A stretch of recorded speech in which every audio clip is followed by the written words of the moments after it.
c'est pas justement un vêtement religieux. Pour nous, c'est un vêtement traditionnel, c'est un vêtement culturel plutôt.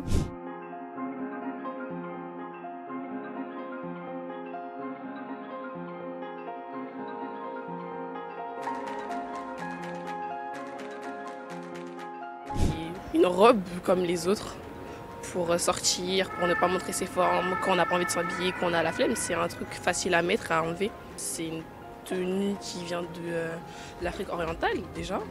Ça n'a rien à voir avec la religion. C'est ample, donc ça cache mes formes un peu et j'aime bien. Dans mon lycée, il y a plein de chrétiens qui mettent des abayas parce que c'est pas du tout une tenue religieuse. Tout le monde est choqué, genre moi je comprends pas.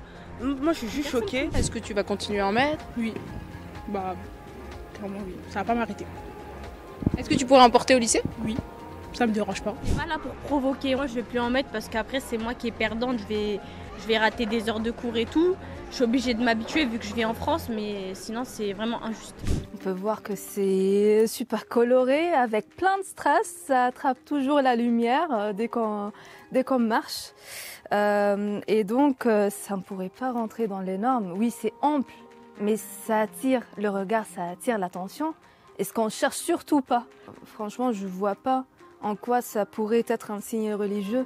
Cette abaya, par exemple, elle peut passer comme une abaya religieuse parce qu'elle est hyper longue, donc on voit qu'elle va cacher les chevilles.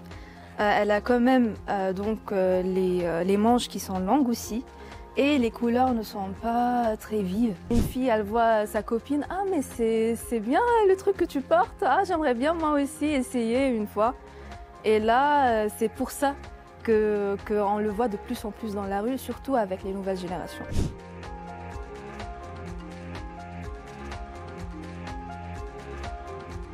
Comment voulez-vous qu'on fasse? Est-ce qu'il faut se poster à la porte du lycée et regarder si tel élève, un jour elle met une robe comme ci, le lendemain une robe comme ça?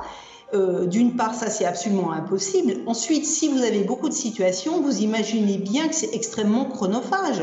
Est-ce que les CPE et les personnels de direction, ils vont arrêter de faire le travail de pilotage de l'établissement et de suivi de la vie scolaire pour uniquement s'occuper de vêtements? Enfin, c'est absolument intenable.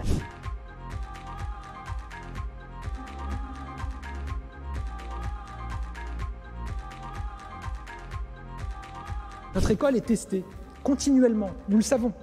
La fermeté de la réponse de l'école est mise à l'épreuve par ces nouveaux phénomènes, face parfois aux coups de boutoir, aux attaques, aux tentatives de déstabilisation. Nous devons faire bloc et nous allons faire bloc. Faire bloc, c'est être clair. Et j'ai eu l'occasion de le dire, l'abaya n'a pas sa place dans nos écoles, pas plus que des signes religieux.